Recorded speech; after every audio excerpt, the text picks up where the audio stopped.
Estos eran los muchachos de la Bauhaus, con algunas chicas, o ustedes intermedios, y parte de este posicionamiento que buscaban y demás tenía que ver con mostrar lo que ellos hacían, ¿no? Porque si se quedaban como encerrados en esos procesos y no lo comunicaban, poco iba a ser el éxito que iba a tener esto. Entonces van a organizar exposiciones con regularidad, y en una de esas exposiciones, que fue mientras la escuela estaba en Weimar, en esa primera construcción que ustedes vieron un poco más clásica todavía, van a armar esta unidad habitacional.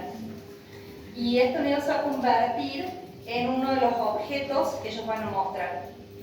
La vivienda y al mismo tiempo los objetos que van dentro de la vivienda como esa integridad o ese concepto de todo. La casa refiere a las mismas ideas que vieron recién ustedes, ¿no? Una volumetría extremadamente simple, prácticamente un prisma cuadrado que se vincula con otro prisma de las mismas características que está por allá. Nada, una simplicidad absoluta en el exterior, pero cuando entramos al interior, el espacio principal, que es este, que es el estar, no tiene comunicación con el exterior. ¿Se dan cuenta? Queda como metido dentro de la casa más que por la puerta de acceso, y es este espacio que ustedes ven acá, en donde la luz viene de unas ventanas altas que permitían como ese ingreso de luz casi indirecta o cenital y demás. Piensen que también estamos en Alemania, donde el clima posibilita todo esto, ¿no? Porque hace mucho frío y demás, entonces este ambiente seguramente también tiene esa condición de que estuviera más en el interior de la casa y demás. Y luego, fíjense, casi el inicio del concepto en 1923 de la cocina moderna.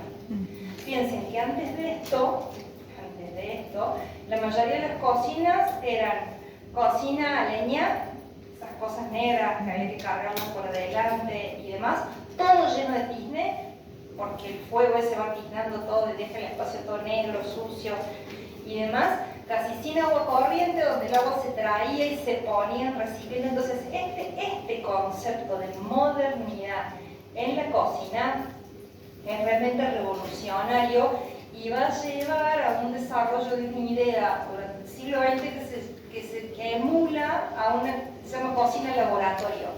La cocina es tan limpia y tan blanca como si fuera un laboratorio. ¿Sí? La posibilidad, todavía en este tiempo, ni la posibilidad de refrigerar, ¿no? Estamos tan acostumbrados a que llegamos a casa a tener heladera, el freezer, el microondas.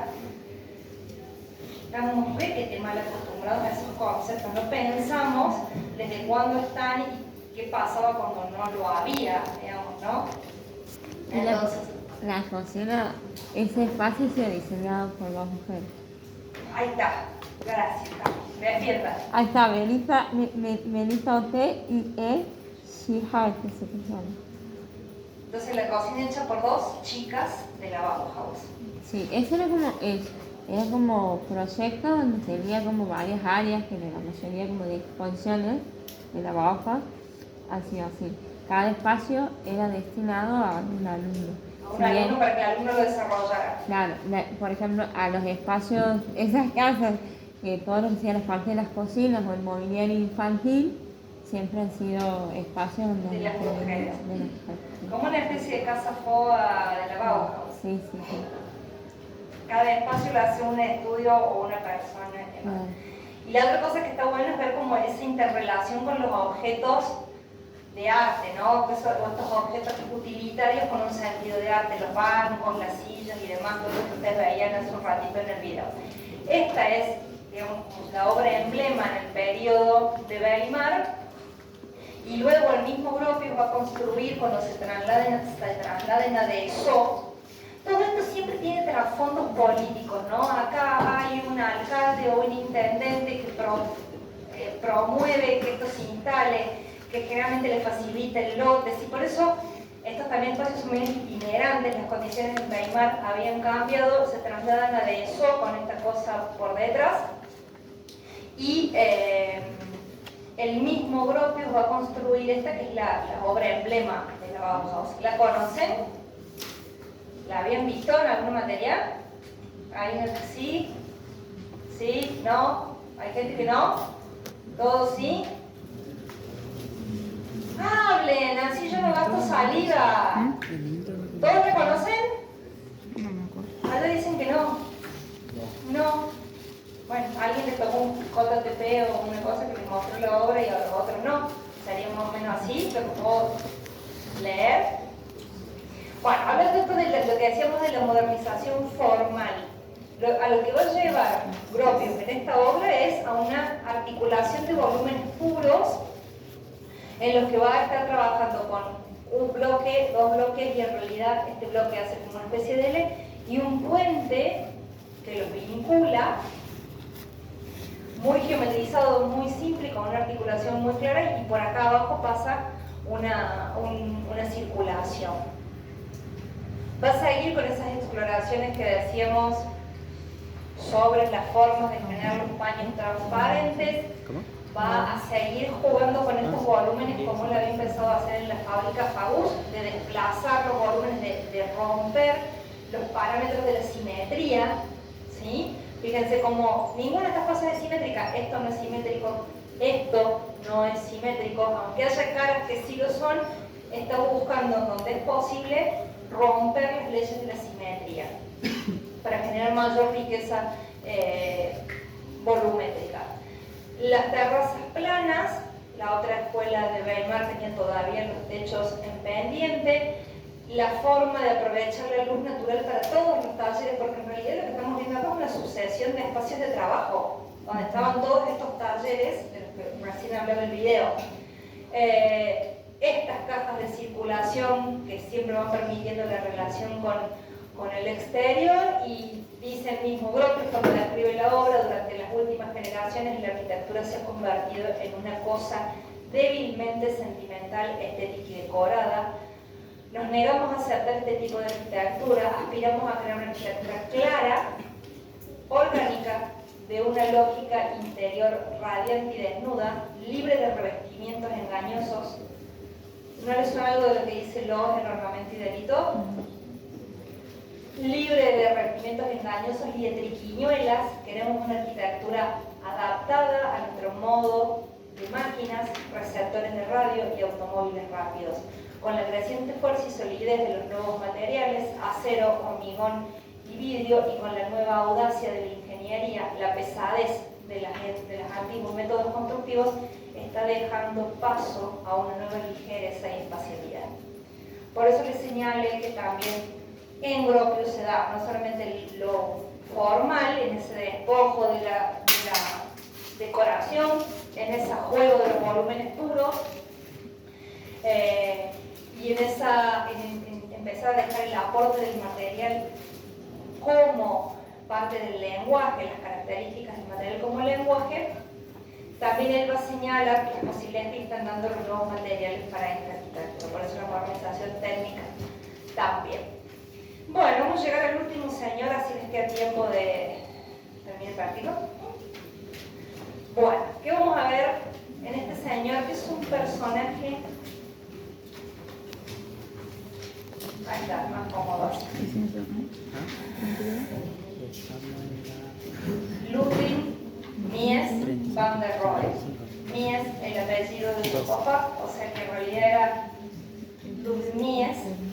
Y él voluntariamente decide incorporarle a su nombre el apellido de su mamá, que era Rohe, ¿sí?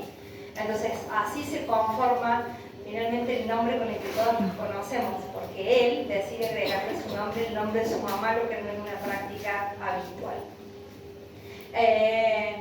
Nace como a fines del 19, cuando todavía la Alemania estaba dividida en reinos y demás. Él nace en lo que en ese momento era el reino de Prusia, en Aquisgrán, y es otro de los que va a emigrar en ese proceso del que vamos a hablar más adelante a Estados Unidos y terminará sus días en Chicago, donde está la mayor obra, la mayor cantidad de obras reconocidas mundialmente de Mies van der Rohe. Su papá era picapedrero y ahí empieza su actividad Mies, trabajando con su papá. Después, preparando materiales de obra y demás en ese trabajo de la piedra. Después siente inquietud por el tema de la madera. Ven que aunque este personaje va a terminar dirigiendo la Bauhaus, no se formó en la Bauhaus, pero su proceso de ir conociendo los materiales, de cómo se trabajan los materiales, estaba en ellos, que estaba como en el espíritu de la época.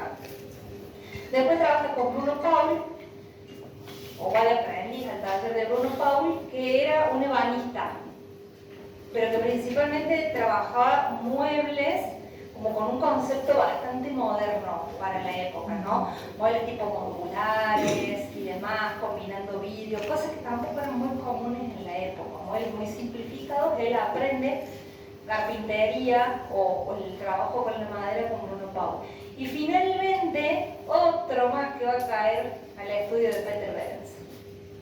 Definitorio, ¿no? Peter Behrens en tres de ellos. Y no lo influyó a Ray porque Ray era más viejo y estaba en Estados Unidos, pero digamos, realmente una figura muy destacada la de Peter Behrens. En Mies vamos a ver todo lo que Ana quiere que vean en un práctico. En la obra de él vamos a ver todos los aspectos reunidos, porque realmente él va a apelar a la modernización funcional de una manera diferente. En lo formal va a estar emparentado a las búsquedas de los otros, de la simplificación, de las líneas, de los volúmenes. Va a ser altísimamente influido por esos expresionistas alemanes que veíamos, los que habían hecho la exposición, que era como una cupulita de vidrio la semana pasada, Bruno Taub. Va a quedar deslumbrado por el uso del vidrio como material moderno. Y lo va a obsesionar de tal manera que va a ser la impronta incluso de sus obras finales en Chicago. Siempre el vidrio va a ser el vidrio y la transparencia van a ser parte de las constantes de la obra de Mies, y tienen esa raíz en los expresionistas alemanes que ya manejaban el vidrio de una manera bastante interesante. Y va a proponer a nivel espacial la otra espacialidad moderna. Si la semana pasada vimos con Logos el round plan, con Mies vamos a ver lo que se denomina normalmente ruptura de la caja a nivel espacial. Son las dos formas de la espacialidad moderna de principios del siglo XX. El round plan y la ruptura de la caja son los dos grandes cambios, los dos grandes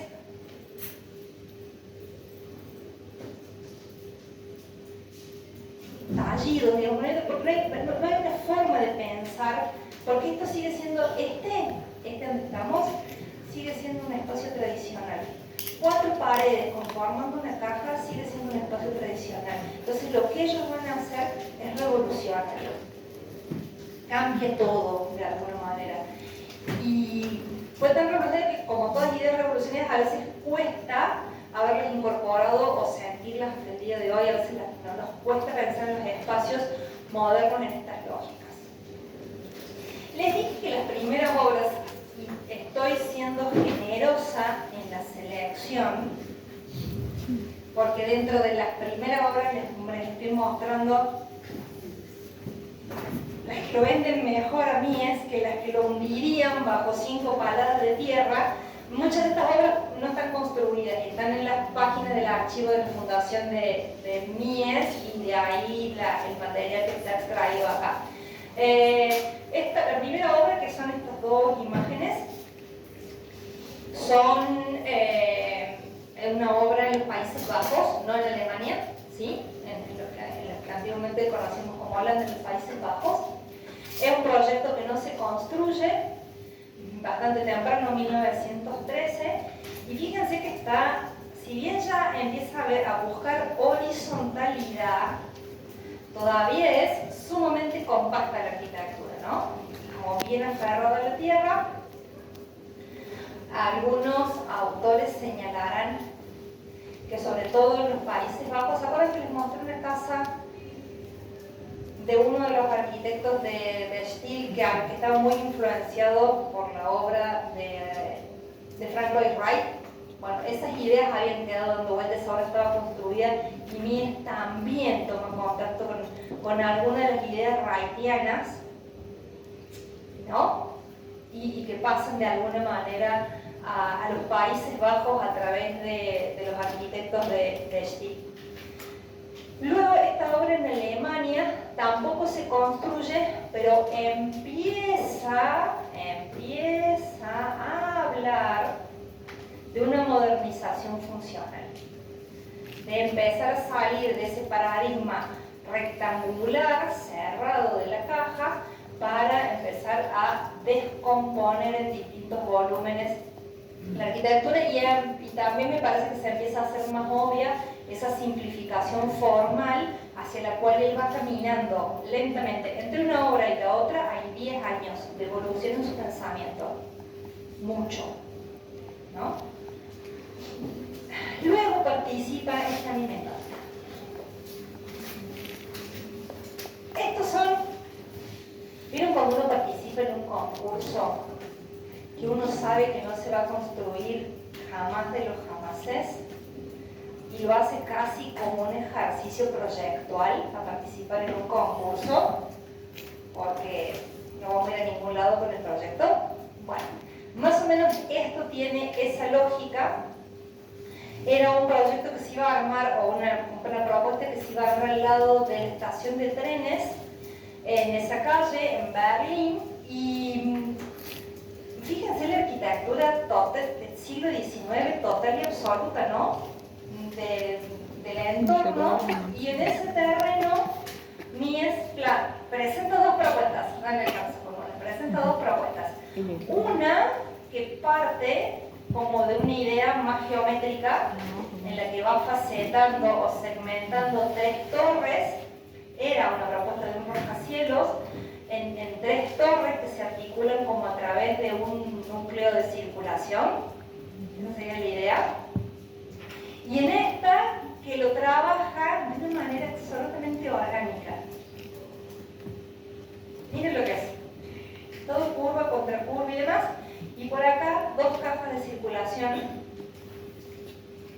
que eran las que permitían elevar la torre. Modernización técnica, sí, tremenda, porque la estructura iba a tener que ser de hormigón y la cubierta era una piel de vidrio, o así se las imaginaba él, que tenía una transparencia absoluta. Seguramente estaba pensando en unas especies de planta libre, pero como insisto, es un anteproyecto, era como un ejercicio proyectual, tampoco tenemos más información que esta, porque esto empezó ahí terminó. ¿Sí? Y los montajes como en las fotos de la época, de cómo se verían las dos propuestas. Bueno, esto siempre se presta para confusiones, entonces acá les puse bien claritas a las dos. Seguimos en los planos de las propuestas, o los planos de los proyectos que no se ejecutan. Y en esos ejercicios que el mismo Mies hace, arma dos propuestas para casas de campo, villas suburbanas, como le guste nombrarlas, una en ladrillo y otra en hormigón. Son del mismo año las dos propuestas, y en la que se arma o propone él que sea de ladrillo, esta es la planta. Estas dos piezas son de la misma propuesta y estas dos piezas son de la otra propuesta. Él arma esta planta y es acá donde se dibuja o se expresa por primera vez con claridad la idea de la ruptura de la caja. Fíjense que ya no va a haber ningún ambiente completamente cerrado. Y la definición de los espacios es a través del desplazamiento de ciertos planos que los van delimitando, pero no configuran planos que pasan, que se cortan, se interceptan y demás, pero ya no como volumen, sino como planos que van definiendo, planos verticales que van definiendo esa nueva forma de espacialidad que se imagina Mies. Entonces, modernización espacial, sí, la ruptura de la caja, claramente, y modernización funcional también, porque los espacios dejan de tener esa especialización que los hace cerrados y dicen, este es un dormitorio, este es la cocina, este es el comedor, para empezar a integrarse espacialmente a través de planos que se pueden convertir en planos sólidos, planos transparentes, que se van desplazando. ¿Entienden cómo funcionan los dos conceptos, la modernización espacial y la modernización funcional al mismo tiempo? Entonces, estos dibujitos de nuevo son de Pedro Cufré. Él es el que nos presta esta gráfica que es muy propia de él. Frente a esa idea del espacio clásico, esta idea que es la de Mies para la ruptura de la caja y la idea del round plan que plantea Loos por primera vez y que después muchos otros arquitectos seguirán, ¿no? Más vale de la articulación en vertical y el otro una articulación en horizontal. De esas dos formas se rompe el concepto del espacio clásico. De esta no conocemos las plantas, no quedaron, se perdieron y demás, pero sí podemos entender que es prácticamente la misma lógica de la funcionalidad o un ejercicio más avanzado de esto, en pensarlo en otros materiales, pero que está como en la misma tónica y en la misma idea de ese momento. De las obras tempranas de Mies, lo que más se puede reconocer como obra de interés es este conjunto residencial que lo hace para que lo construye el Estado, el proyectista lo construye el Estado. Está en una calle de Berlín muy particular que termina allí casi como en esa obra. Es de 1925 y como es un conjunto de viviendas, allí en el primer grafiquito está la calle y lo que él va a plantear son 3 tiras como estas, 3 tiras allí, y al final, para cerrar el conjunto, un volumen conformado por 3 casi cubos que se van desplazando para formar la esquina y el remate de todo el conjunto. ¿Sí? Entonces, esta es su forma de entender esta arquitectura más de interés social y más a nivel funcional, como es una arquitectura de bajo costo y demás, porque es una arquitectura que va a construir el Estado y demás, en esta obra no hay modernización funcional, ¿no? Siguen siendo una sucesión de ambientes, no está esa ruptura de la caja, pero sí vemos cómo él va purificando su búsqueda formal en volúmenes bien limpios, en la búsqueda de la horizontalidad, en las ventanas también, que era la misma búsqueda atrás de la cual estaba Le Corbusier, en esta forma de provocar, casi como que uno estuviera moldeando, ¿no? Estuviera jugando con bloques que entran y salen, y esas juxtaposiciones y esas formas de las volumétricas, y se permite como este elemento curvo, articulando los dos cuerpos que son esos balconcitos, que solamente se tocan en el ángulo. Los volúmenes que conforman las unidades se tocan solamente en el ángulo. Y esto para darle contexto a obras que también tienen ustedes ahora asignadas dentro de una de estas exposiciones de arquitectura moderna que organiza la Deutsche Werbung, y bajo la dirección de Mies se hace en Stuttgart toda una calle acá como un conjuntito, y se invita a la mayoría de los arquitectos que estaban sonando en el momento. Entonces lo organiza Mies y él mismo va a construir las viviendas 1 y 4. Gigi Piau, que lo vimos la semana pasada, también va a tener obras así. Le Corbusier con sus primos, Pierre Jeanneret, Walter Gropius, Bruno Taub, Hans Welsing, todos estos los vimos la semana pasada. ¿Sí? Peter Benz, Hans Jarum, cada uno de ellos, digo de los más conocidos, o de los que hemos podido estar nombrando últimamente, cada uno hace alguna vivienda. Muchas de estas en el tiempo desaparecieron, fueron demolidas, ¿sí? Pero bueno, así se ve ahí el conjunto. Este era el sector, como si hubiéramos loteado una manzana, y a cada uno le dieron algunos lotes para que hagan este ejercicio experimental para mostrar esta idea de la arquitectura moderna en la ciudad de Stuttgart, en Alemania. Ahí tienen algunos, yo sé que no me acuerdo cuáles son los que terminaron quedando Ana en la lista, pero ahí tienen algunos. Acá hay un conjunto de edificios de Mies, donde ya se puede ver como una evolución con respecto al aventanamiento y más con lo que vimos recién de las viviendas municipales de la calle Aprinstrasse. La casa de Le Corbusier y su primo, que está muy vinculada a la idea de la Citroën que vimos primero, ¿sí? Es casi su referencia más directa. Hans Scharoun, que lo vamos a ver un poquito después porque es un escandinavo. Peter Benz por acá y Gigi Pio